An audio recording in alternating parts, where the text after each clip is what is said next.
more importantly, your dog is reading your body language more than you know. And what happens with a lot of us, especially if we're focused on obedience, and obedience is teaching the dog English as a second language. When we focus on obedience, we're using our mouth, we're chatting a lot to the dogs. Yes, they are adaptable. Yes, they learn that. Yes, there's all the, training jargon, the positive reinforcement and the operant conditioning and the classical conditioning and all the things that you're doing to train the dog. But you're also training the dog in everything that you do, how you move, what your feelings are, how you step into their space. And quite often, more often than I'm sure you'd like to admit, your body language contradicts the things that you're saying in your mouth.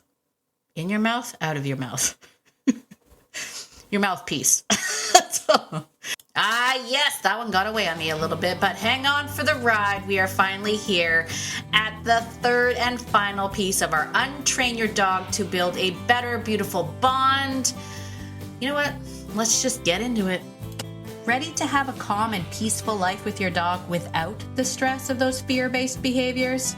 Hi, I'm Tracy, and I've been there, overwhelmed by all the conflicting dog training advice and unsure of what to do next. But now I help dog lovers like you simplify your life with your dog by building confidence naturally, fostering trust, and addressing those fear-based challenges. So, if you're ready, stop chopping those chicken wieners and let's get to it.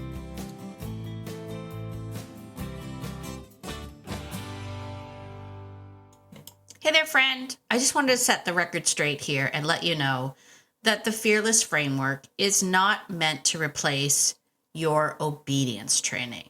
What? I know, it's true. It's not this or that. It literally is meant to enhance everything in your life. So if you've done obedience and you're not getting the results that you want, or your dog is still chasing after the squirrels or completely disregarding you, even though they know how to sit and they know how to come sometimes, and they know how to down, but you're just not getting the results. You're just feeling a little bit disconnected from your dog. This is where the Fearless framework comes in. It's meant to be married with your obedience, with the work you've already done, because once you've married obedience with beyond obedience, honestly, it's magic. So if you've been stuck for a little while and you're thinking, I think I've done it all, here's your invitation to try something different.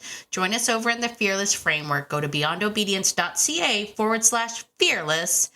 And I can't wait to get started with you. I'll see you there. Well, hello, my beautiful friend. It is Tracy. Welcome to Beyond Obedience, the podcast. Super duper welcome if you're brand new. And if you're brand new, hey, how are you doing? So glad that you are here. You're a dog lover just like me. You're out there trying to find all the different ways that you can build a beautiful bond and connection with your dog. Then you are in the right place, my friend. All right, let's just jump right to this, because if you didn't know, we're in the middle of a mini series called Untrain Your Dog, the Untrained Dog, right? We're talking about taking off our obedience caps for a second. If you really like obedience and you're like, I don't want to take my obedience cap off, it's just for a second. Like, just suspend everything you thought you knew about connecting with a dog and training a dog. I want you to shelf that for a second. This is step number 3, or episode number 3 in our mini series, Untrain Your Dog to build a better, beautiful bond with your dog. Our first step was to just reflect and think about why it is that you're doing the things you're doing. Often we get a dog and we read the books and we listen to all the advice and we think we have to do. There's so much stuff to do, right? When you get a dog, you have to crate train, you have to socialize, and they have to like other dogs, and you have to introduce them to all these people, and you have to do all this stuff. There's so much stuff to do. And quite often, in the midst of all that doing, we don't actually think about why. Why are we doing this? What's the reason behind this? Is this even important? Right? For some dogs, obedience may not be their jam. For some it is. Don't get me wrong. For some it is. But for some it's not. Right? So the first step was to reflect. Is this even working for me? is this what I really want? What do I want? What does my dog want? We're going to reflect that back. And then I gave you a little exercise called Follow the Dog to just kind of step into your dog's world for a second. The gross, beautiful world of the dog. You know what, honestly, I'm only saying that now because, oh my gosh, if you've been following the shenanigans at my place, you know that we have our cat, who I have now fondly nicknamed Dog Cat, because I swear she thinks she's a dog. Every time I open up the door to let the pack of dogs out, she goes out with them.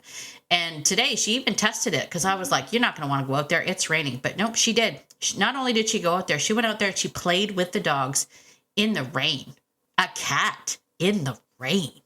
I mean, that's why we call her Dog Cat. Anyway, Dog Cat goes out there and does the cat-like stuff where she finds rodents and kills them, but then she leaves them either right at our door, so that when the dogs go out, they find it, or somewhere on the lawn. So when I'm kind of like the big, beautiful, disgusting world of the dogs, it's just because I have now on numerous occasions had to remove dismembered mice parts off my lawn and out of my dog's mouths. So after, of course, going like, look what you found. Anyway, so we just take a moment. We step into the dog's beautiful, gross world. And that was day 1. Now, day 2, we actually talked a little bit more about this learning how to actually communicate with your dog. Your dog is communicating with you all of the time. And more importantly, your dog is reading your body language more than you know. And what happens with a lot of us, especially if we're focused on obedience, and obedience is teaching the dog English as a second language. When we focus on obedience, we're using our mouth, we're chatting a lot to the dogs. Yes, they are adaptable. Yes, they learn that. Yes, there's all the, training jargon, the positive reinforcement and the operant conditioning and the classical conditioning and all the things that you're doing to train the dog.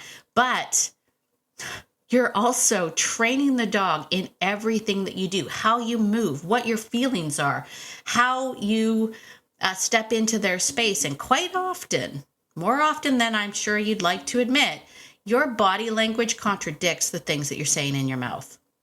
In your mouth, out of your mouth. Your mouthpiece. I don't know. And that incongruency causes distrust in the dogs.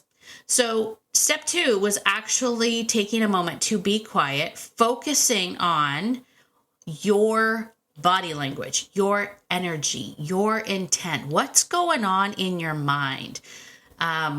Always going back to this idea. This is going to stick with me. If this doesn't stick with you, if you missed this episode, if this doesn't stick with you, it should. I want you to think about this all the time now.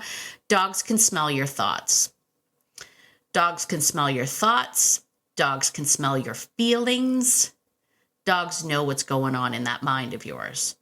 So when we come at dog training from a place of frustration or embarrassment, anger, all of those negative emotions, dogs can sense it. And it's no fun, right? And that could be part of the reason. So this was your moment to be quiet. And then I asked you to ask the dog to do things, not with obedience cues. You know how there's always hand cues for obedience, like the turned up palm for sit and all of that stuff. If your dog already knows that, I don't want you to use those. I want you to actually get rudimentary here, right? I want you to go back to, if you want your dog to put their foot up on something, you're going to tap, tap, tap that thing. You're not going to say words. You're just going to tap, tap, tap, tap, tap, and see what your dog offers you. I think you're going to be surprised. So that was day 2. Day 3, if you have been following me for a hot minute, day 3 is not going to come as any surprise to you. Day 3 is one of my favorite things that I love to do with my dogs all the time, and that is be with. And be with isn't just as simple as being with, like just I'm going to hang out with my dog while I Netflix and chill and my dog's doing their own thing. I'm actually talking about, again, being intentional. Now, there are layers to be with. right? When my students start off, I ask people to do be with sessions because I want to get a glimpse of their relationship. It's a snapshot in that moment of how dogs feel. And it's very, very telling. Now, I always want to remind people that when we do be with, there is no right or wrong answer, right? Your dog, how your dog feels about this exercise is how your dog feels. And you're not here to judge it. You're just here to observe it. That's it. Okay? And I know that's hard because our fragile little human hearts, sometimes our feelers get hurt. Our feelers get hurt when our dogs do things, right? I know that there's been so many people that are like, they're like, I tried to do the be with, but the dog just left the room, so it didn't work. I'm like, oh, no, friend, it did work. That was your answer. Right?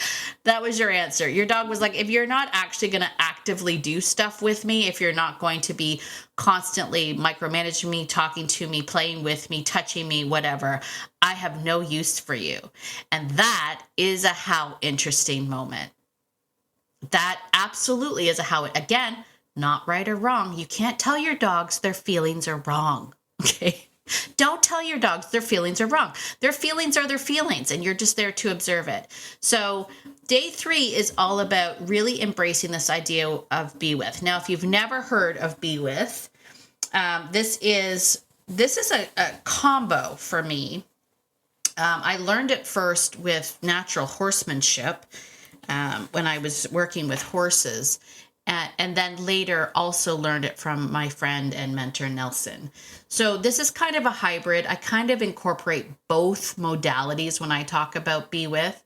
But the idea here for if you've never done be with before, your very first be with, here's what you're going to do. You're going to find an area in your house that isn't a normal resting place for your dog. So don't do this in the living room where you're going to sit and be comfortable. The idea is for you to be uncomfortable, my friend. But don't do it in like the living room where the dog bed is and stuff like that. Places where your dog would naturally go to rest. I don't want you to do it there. So if you can, find a different place, that perhaps a place that your dog normally doesn't hang out in. Maybe that's a spare bedroom. Maybe that's an office. For me, I have a lot of videos of me doing be with in the back room. Like we have this little mud room that right between our garage and our lower level. And coats are hanging there, and we have our extra freezer there. That it's not a nice space. Don't get me wrong, certainly not a nice space, but that's where I chose to do it because my dogs aren't ever in there just hanging out. And so that's what I want you to do. Find a place that's familiar inside your home that isn't too familiar. So it isn't a natural resting place for your dog.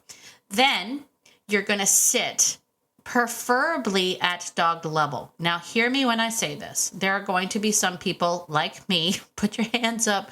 Put your hands up if you're struggling with some joint pain. Just me? Is it just me? Yeah. Just me. Yeah. So if you're somebody like me that currently is working through some joint pain and getting up and down off of the floor isn't a thing you want to even try to do, please don't do it. You can do this on a chair, on a stool, something to assist you if you can. I also recommend if you have an over-exuberant dog that thinks that the moment you get down on the floor, that must mean 100% playtime with you, and they're going to be jumping all over you, I highly recommend using a chair or a stool for the very first time, okay? So what you're going to do in this moment is you are going to sit, and I want you to take a few deep breaths. Like I really want you to just sort of get into this idea that the idea here is not to look at the dog, talk to the dog, touch, or in any other way influence the dog. You're just going to be. Now, when I start this exercise with somebody new and they've never done it before, there's a lot of kind of looking down at the floor so that your dog, you're not making eye contact with the dog. And people get a little bit nervous, especially if they're sitting like in the middle of the room and they're like, the dog's gone behind them. Like, I don't know what my dog's doing. Here's a quick hot tip for you. If you take your phone and flip it around so you can see the screen. Put it up high, put it on a shelf, put it up high. If you're in the kitchen, maybe put it on the fridge, set it up high, and then hit record. You can actually watch what your dog is doing. You want to make sure it's up high so you're getting like a view of the whole room, but you can like casually glance up at your phone and see what it is that your dog is doing and have your little how interesting moments. Like, how interesting, my dog's not even in this room anymore and I just sat here for 30 minutes. My dog left a long time ago. So that's a little quick tip, and, you know, just foreshadowing a little bit. If you're playing along inside the Living Beyond Obedience group and you're doing the challenge right now, I'm going to ask you to take a snapshot from that. I want you to get a picture of you doing Be With and the how interesting moments. So set up your camera, set up your phone, set it to record, turn it so the screen is facing you. You can see it. Put it in portrait mode so it takes like the portrait landscape. Put it in landscape mode so it kind of captures the whole room as best as possible. And then you're going to sit at dog level, not look at your dog, not touch your dog. Don't ask your dog to do anything. I've seen so many people that I see them like snap and then point. And I'm like, did you just ask your dog to come over? Don't give them an obedience command. They have full autonomy to do whatever they want. And you're not there to judge it. You're just there to observe it. Okay. If you have a dog that is jumping all over you and you decided to get on the floor, get off the floor and get a stool. Okay. But if you have a dog that's even trying to jump on your lap, all I do is I keep my head down, I stay as calm as possible, and I just put my knees on my legs, and my knees on my legs. What? My knees are already on my legs. Putting my elbows on my legs. And I just kind of lean forward. So I'm kind of slowly body blocking, and I'm lowering my head and kind of closing everything off. This is actually body language, right? I'm closing off to the dog, saying, I'm not inviting you into my space right now. So it is technically a body language signal, but the idea is that I don't want you in my lap. I don't want you bothering me. I just want to sit. We're just sitting right now. Many dogs are going to go crazy. Like, they're going to be like, something's wrong with my human. Like, they're going to paw at you. They're going to bark at you. They're going to bring you toys and be like, what's wrong with you, human? And that is something that we're going to observe and be like, how interesting. I will say because everyone's always asking me, like, what does it mean? And I get right into stuff like that. But generally speaking, if you have a dog that is really bothering you for the full 15 to 30 minutes, then that is an indication that your dog is used to you constantly either talking, playing, petting, touching, that you're constantly, what's the word I'm looking for? You're just constantly touching them and doing stuff with them. And when you stop doing it, they kind of are like, my human's broken. Like, they get used to the constant nattering. They get used to you constantly talking to them or touching them or petting them or squishing their sweet little face, whatever. They get used to it. So they think there's something wrong, and that's okay. I've met lots of people that have dogs that they were like, I could only do it for 5 minutes. The dog just like kept pawing at me and scratching at me and he wouldn't leave me alone. He was really freaked out, and that's fine. I will say that, like anything else, you'll want to keep practicing this, because let me give you a hint on one of the other massive benefits of doing Be With your dog. And that is teaching them the art of doing nothing with you. It's teaching calm by mimicking calm, right? It's a monkey see, monkey do kind of thing, right? Where you're being like, I can be calm and I want to be calm with you. It's sharing a moment with them in calm and stillness. Right? Without the constant do. It's just being with them. So your very first Be With is going to be all about how interesting and observing what they do. Did your dog settle with you? And if so, where did they settle? How far away from you did they settle? Did they get bored and leave the room? Did they never settle? Did they constantly paw at you? All of these little things, I want you to just sort of observe them, right? just put it down as a how interesting. How interesting.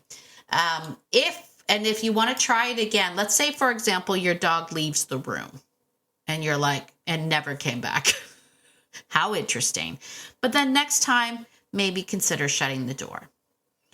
And being like, this is the space we need to share. And then we ask ourselves things like, why doesn't my dog want to share space with me? Again, no judgment on you, just why, how interesting. Why doesn't my dog want to share space with me? Where do they want to go? How do they feel about me? Right? That's what we're looking for. Just these little how interesting moments. So that's be with. Now understand that be with, again, has so many beneficial things. It's funny, just recently inside our student community, I had posted a question like, who's done be with lately and how did it make you feel? And many of the long-term students have been like, I do be with every single day and it feels like peace and it feels like calm. And isn't that a beautiful thing, right? That's kind of the goal, is that you end up incorporating it as part of your day. This idea of stillness and doing nothing with a dog. And it can become the rhythm and the pattern in your life. And the best part about it is that you can incorporate it anywhere. For example, I've already started doing this with Gunther, my puppy. And I will now, when I take him to the vet, I actually do be with the vet, right? Not in the waiting room.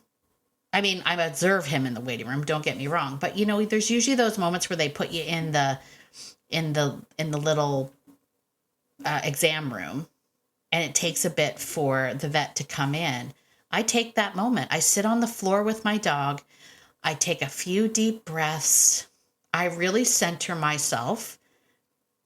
And he has, in turn, done the same. He's like, oh, I guess what we do here at the vet is this is where we're calm. This is where we are peaceful. And that's exactly what he was and exactly what he is. So it becomes a transferable thing that you can actually incorporate in other places. You want to take your dog to a friend's place, sit down, have a little be with session with them just before everybody sits down to have their drinks or whatnot. And you can just have your dog lay beside you, take a couple deep breaths. Your dog goes, oh, I get it. This is where we're just going to be together for a moment. You can take be with you anywhere. Most of my be withs, honestly, are done on the beach. I go for our walk down the beach. We do a lot of playing and whatnot, where Nike digs in the sand and we find stuff and we find shells and we do all that fun stuff. And I always take a moment to sit on the beach.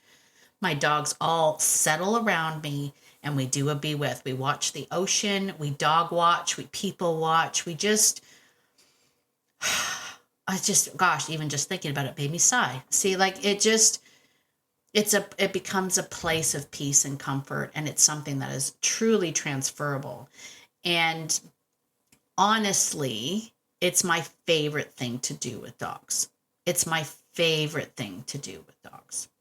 So that is step 3 of the Untrain Your Dog Challenge. I want you to practice be with. Now, for those of you who are like, Tracy, this is old news. I've been practicing. I do be with all the time. Well, if you are an experienced be wither, then I want you to take it to the next level. So maybe for you, and also I will say this, test out some things.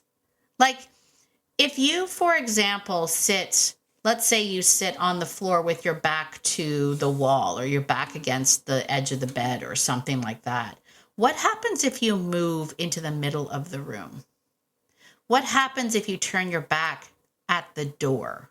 These are really fun little observations you can make. What happens if you turn your back to the window? And I'm saying all that because, again, if you're following me on the Fearless Framework or the Fearful Dog, if you're a part of that community, you know that we talk a lot about threat levels, what your dog sees as threat levels. What happens when you turn your back on a potential threat level? What happens? Does your dog get a little bit more uncomfortable? Do they start to go, what's going on? You're not paying attention. Like, go Like, test out all of those things. If you have multiple dogs, you have many opportunities to do be with. Do be with one dog. Do be with all the dogs. Do be with two of the dogs if you have more than two dogs. You know, like, you can play around with be with, especially people with multiple dogs, right? People with multiple dogs, you'll start to see canine conversations then, which are fascinating. Absolutely fascinating. So there you go. That is step number 3 of the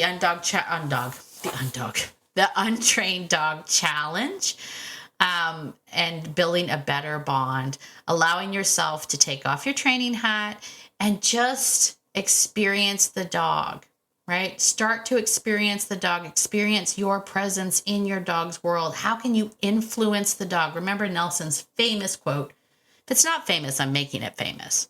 Might be famous now just because of me. I think I might have made it famous. I was the one that started making all the little memes with the pictures and everything and putting Nelson quotes all over the internet. But we want to remember Nelson's quote of, don't try to control the dog. Control yourself and influence the dog. You need to understand you have incredible influence over your dog. You just need to be aware of what you're doing, the things you're saying, how your presence is affecting them. And always remember, at the back of your mind, your dog can smell your thoughts. It's going to stick with me forever. Your dogs can smell your thoughts. All right? So you can't fake it. You have to be happy around your dog. If you're having a bad day, this isn't the day to do training. You won't be able to fake it, friend. Just saying, your dog can smell your thoughts. It's never going to leave me. All right, I think that's it for today. Listen, if you're playing along on the challenge, be sure to head on over to the Living Beyond Obedience group. You're going to, one final thing. I highly recommend that you do the videotaping of your Be With session, just for you. Just for you. Play it back. Play it back and go, how interesting. See where your dog went. What did they do? Where did they go? How did they move? All of those things. Play it back and figure it out. It's so interesting to me when we can step out of the frame and really see the whole picture of what's going on with their dog. So I highly recommend you do that. But because you've done that, you're going to take a screenshot of one of your favorite moments in that Be With session, and you're going to share it inside the Living Beyond Obedience Facebook group. You're going to put hashtag Untrained Dog Challenge Day 3. And if you've done day 1 and day 2, you will be entered in to win a 30-minute clarity coaching call. I can't remember what I called it. You know what? It's 30 minutes. You can ask me anything. One problem, one thing you want to talk about. It's like a coffee chat with me. We'll have coffee. We'll hang out for 30 minutes, talk about your dog. I can answer your questions. That's what you will win, potentially. You'll be entered into a draw to win that. So fun. Who doesn't want to sit and have coffee with me? Honestly, it's just an excuse for me to have coffee. Just my excuse to get a coffee in. All right, I think that's it for me today, friends. If you enjoy this kind of thing, can you do me a favor? Head on over to Apple, take 30 seconds, give me a 5-star written review. It really does help to push the podcast out to more and more people. And if you're on Spotify, leave me a comment there. Share the episode with your friends. Invite others to join us over here at Beyond Obedience. I would love to share this with more and more dog lovers. And as always, get out there today, my dog-loving friend, and be the person that your dog thinks you are. Because your dog thinks that you're amazing, and so do I. Have a fantastic day, and I will see you in the next episode. Bye for now.